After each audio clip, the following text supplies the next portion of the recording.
ప్రకాశం జిల్లా కంభం మండలం ఎర్రపాలెం గ్రామం నుంచి నెల్లూరు పోర్టుకు వెళ్తున్న లారీని బెస్తవారిపేట మండలంలో చింతలపాలెం గ్రామ సమీపంలో తెల్లవారుజామున 50 కేజీల బియ్యం బస్తాలు 550 బస్తాలను పట్టుకున్నారు. Vigilance SI Nageswararao, enforcement DT Anil Kumar లారీని పట్టుకోవడం జరిగింది.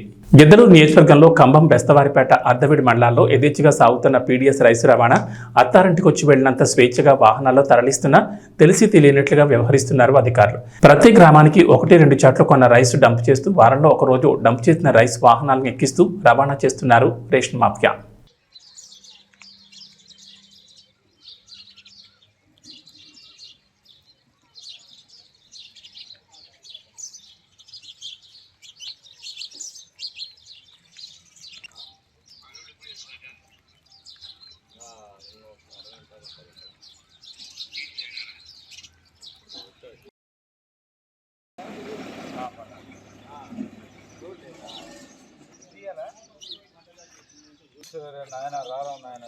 రేపు అట్లా నిలబడి ఏం కాదు, నువ్వేంది సామాను కావాల్సి తెప్పించుకుంటున్నట్టు నేను ఎస్ఐలు కమ్మకొని వస్తుంది.